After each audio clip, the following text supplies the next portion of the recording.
हां ठीक आहे. नमस्कार, मी राजाभाऊ बोंद्रे. आज आपण आहोत फलटण येथे. माननीय उपमुख्यमंत्री एकनाथजी शिंदे यांची होणारी फलटण नगरपालिकेच्या सार्वत्रिक निवडणुकीच्या प्रचारार्थ होणारी आत्ता सभेला फार तर 1-2-3 तास शिल्लक आहेत. सभेची जय्यत तयारी चालू आहे आणि संपूर्ण महाराष्ट्राचं लक्ष वेधून घेतलेली फलटण नगरपालिकेची ही निवडणूक. निंबाळकर विरुद्ध निंबाळकर, युतीमध्येच भाजप राष्ट्रवादी एका बाजूला आणि शिवसेना एका बाजूला, अशी ही रंगतदार लढत. आणि त्याच्या अनुषंगाने आज स्वतः उपमुख्यमंत्री एकनाथजी शिंदे यांनी जातीने लक्ष घालून आज इथे त्यांची जाहीर सभा घेतलेली आहे. आज आपल्या समेत शिवसेनेचे काही पदाधिकारी आहेत.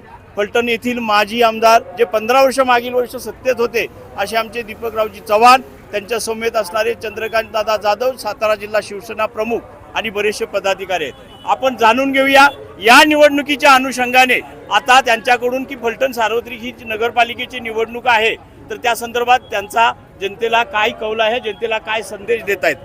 सर नमस्कार. आपण आता या फलटण नगरपालिकेच्या निवडणुकीच्या अनुषंगाने आपल्या इथे आज उपमुख्यमंत्री एकनाथजी शिंदे येत आहेत.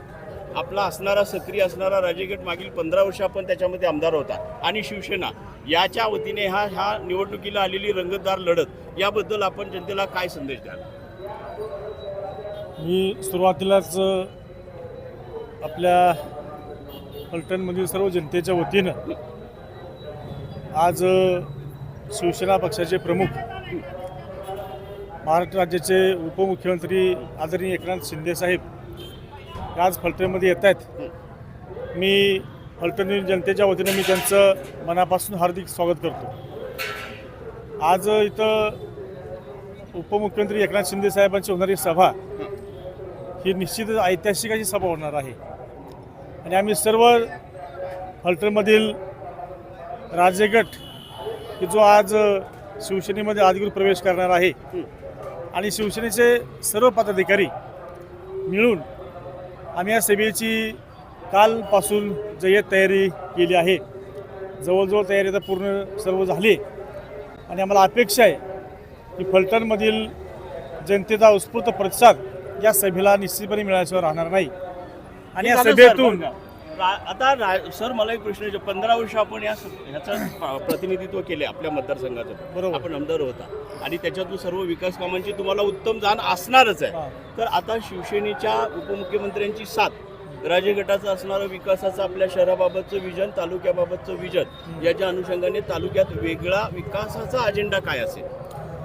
निश्चितपणे आपण आज बघितलं 31 वर्षामध्ये तर फलटणमध्ये शहरामध्ये जवळजवळ ज्या मूलभूत सुविधा आवश्यक असतात त्या सर्व सुविधा देण्यामध्ये तत्कालीन राजेगट राष्ट्रवादी काँग्रेस पक्ष तत्कालीन त्या माध्यमातून आम्हाला सर्वांना यश आले रामराजे साहेबांच्या नेतृत्वाखाली.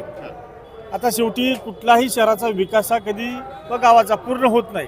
सातत्याने लोकसंख्या वाढते, लोकवस्ती वाढते, काळानुसार गरजेनुसार वाढत जाते आणि त्यामुळं आत्ता दोन्ही जरा फलटणमध्ये आणखी काय काय लोकांच्या अपेक्षा आहेत, तरुणांच्या काय अपेक्षा आहेत ह्या जाणून घेऊन त्यांना खेळाडूंना सुविधा देण्यासाठी सांस्कृतिक भवन असेल, असे अनेक कामं आहेत.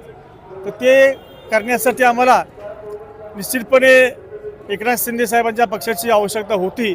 याचं कारण शेवटी कुठलाही विकास सत्तेशिवाय होत नाही आणि म्हणून खऱ्या अर्थानं आम्ही सर्वांनीच एकनाथ शिंदे साहेबांच्या पक्षामध्ये जाण्याचा निर्णय घेतला आणि एकूणच नगरविकास खातं हे शिंदे साहेबांच्याकडे असल्यामुळं आम्हाला निश्चितपणे खात्री आहे की त्या माध्यमातून या शहरासाठी आवश्यक निधी मिळेल आणि जो विकास आहे तो पूर्ण करण्याचा निश्चितपणे आमचा मानस पूर्ण होईल. त्याच अनुषंगाने मला प्रश्न विचारायचा होता. अर्ध उत्तर तर तुम्ही दिलेलंच आहे. नगर विकास खात्याचा निधी तुम्हाला देणार, नगर विकास खातं आपले मंत्री साहेब म्हटले, शंभूराजे साहेब आले, येत आहे 28 तारखेला काय मागायचं ते मागा. तर आता तुम्ही मुख्यमंत्र्यांच्याकडे शहरासाठी, शहराच्या सर्वांगीण विकासासाठी, मूलभूत सोयी सुविधासाठी काय अजेंडा घेऊन तुम्ही मागणी करणार आहात त्याच्यावर? आता इथं सांगणं योग्य नाही. आम्ही सभेतच सांगू. सभेतच सांगू. बरं ठीक आहे, हरकत नाही. सभेमध्ये म्हणजे उत्सुकता लागू प्रश्नच नाही. पण आता मला अजून एक प्रश्न असा फलटणकर जनतेच्या वतीने विचारायचा आहे की आता आपले असणारे सातारा जिल्हा प्रमुख चंद्रकांत जाधव आणि आपण माजी आमदार आहोत. 15 वर्ष आपली कारकीर्द आहे. आपण विकासाच्या दृष्टिकोनातून, भूमिकेतून फलटण तालुक्याची सेवा केली. तर आता याच्यातून पक्ष संघटन करून ह्या शिवसेनेच्या माध्यमातून तुम्ही फलटण तालुका आणि शहरासाठी विकासाचा कोणता अजेंडा घेऊन राहणार आहात पुढील भविष्यकाळात? एक तर आता तुम्ही विचारा पहिल्या प्रश्न उत्तर मी सांगतो की आता शिवसेना भगवा आम्ही हातामध्ये घेतलाय, तर निश्चितपणे फलटण शहर फलटण तालुका भगवा करणार का तुम्ही? हा निश्चितपणे फलटणच नव्हे तर आणि परिसर इतर आजूबाजूचे तालुके त्याही तालुक्यामध्ये आम्ही या शिवसेना पक्ष कसा आपल्याला वाढवता येईल याचा निश्चितपणे प्रयत्न आम्ही करणार. एक विरोधकांची अशी टीका तुमच्याकडे येते की मागच्या वेळी तुम्ही शरद पवार, अजित पवार, आता धनुष्यबाण, तर यांचं म्हणणं असं आहे की तुम्ही स्थानिक स्वराज्य संस्थांच्या पुढच्या निवडणुकीत दुसरा पक्ष असेल, असं काही नाही ना? फक्त तुम्ही विरोधकांना विचारायचा नैतिक अधिकार आहे का हा प्रश्न त्यांना विचारा पाहिजे. ते कुठल्या पक्षामध्ये होते, किती महिने काँग्रेसमध्ये होते, शिवसेनेमध्ये किती वर्ष होते, आता भाजपमध्ये किती आहेत, किती काय राहतील हे त्यांनी सांगावं, मग आम्ही सांगू. दादा, एक दोघांचा कॉम्बिनेशनचं झालेलं जे आहे तो प्रश्न मला असायचा आहे. आता असणारे आमचे माजी आमदार फलटण तालुक्याचे 15 वर्ष आमदार होते, विकासाच्या मूलभूत सोयीसुद्धा त्यांच्याकडेच पूर्णपणे आहेत आणि तुमची आता मिळालेली शिवसेनेची साथ या फलटण शहर आणि फलटण तालुक्यासाठी हे जे झालेलं राजकीय समीकरण आहे ते विकासाला कितपत योग्य होईल? निश्चितपणे मी सांगतो, शिवसेना हा पक्षच असा आहे, त्यांना सर्वसामान्यांच्या अडीअडचणीची जाण आहे. सर्वसामान्यांना काय हवं आहे, सर्वसामान्यांच्या अडचणी काय आहेत ही माहीत असणारे लोक शिवसेनेत असतात. कारण आमचे नेते पण असतात ना, ते पण सर्वसामान्यातून वर आले असतात. त्यामुळे त्यांना ते माहीत असतं की कसं लोकांना कशाला सामोरे जावं लागतं. त्याच्यामुळे जे तुम्हाला तुमच्यामध्ये झोपडपट्टीचे प्रश्न आहेत आणि तुम्हाला माहीत आहे मी गटर, वॉटर आणि मीटर हे प्रश्न आहेतच.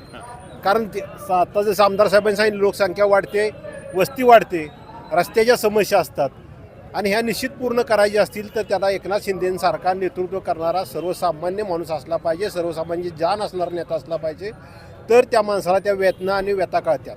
तुम्ही पाहिलं, आरोग्यासाठी पूर्वीचे मुख्यमंत्री 1 लाख रुपये देत होते, आता आपण शिवसेनेच्या माध्यमातून आपण 5 लाखपर्यंत केलं आणि विशिष्ट रोगांसाठी तर त्यांना 15 लाखापर्यंत आपण मदत करतो.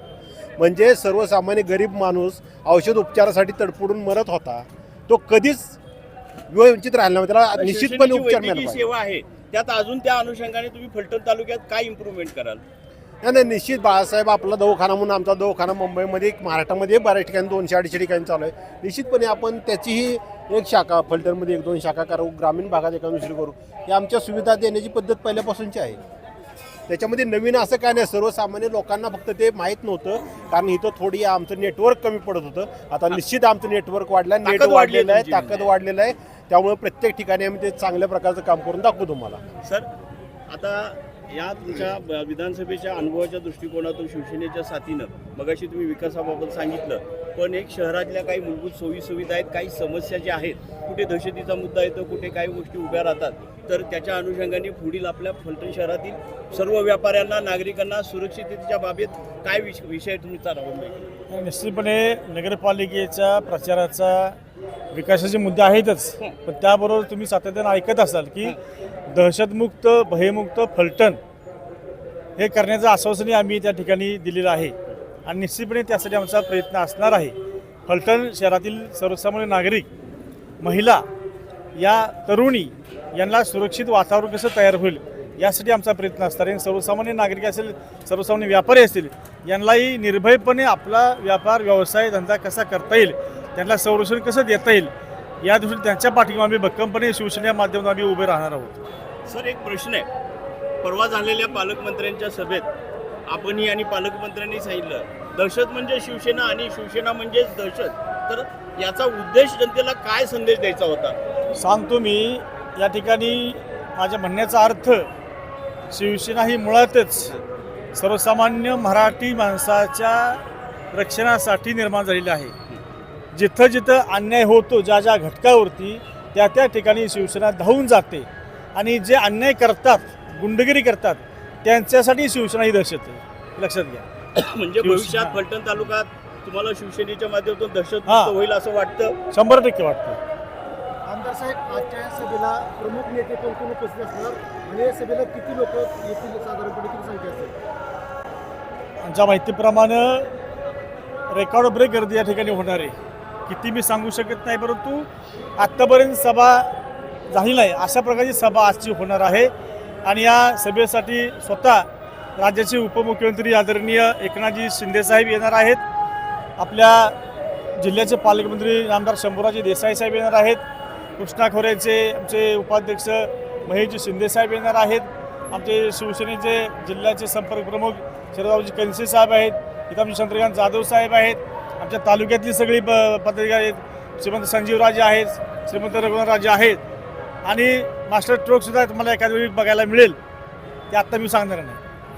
आम्ही अगदी त्याची प्रतीक्षा करू.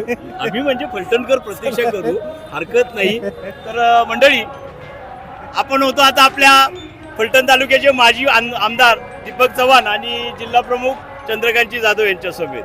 त्यांनी आता हा सगळा शिवसेनेच्या माध्यमातून उभा केलेला जो काही कार्यभाग आहे, राजकीय समीकरण जे बदललेलं आहे, त्याचा आता आपल्या फलटण शहराच्या विकासासाठी, फलटण तालुक्याच्या विकासासाठी कोणता कार्यभाग, कोणती भूमिका, कोणतं विजन घेऊन येणार आहेत, ते आता त्यांनी आमदार साहेबांनी सांगितलं नाही का सर, की आता हे सभेमध्येच आपल्याला ऐकायला मिळणार आहे.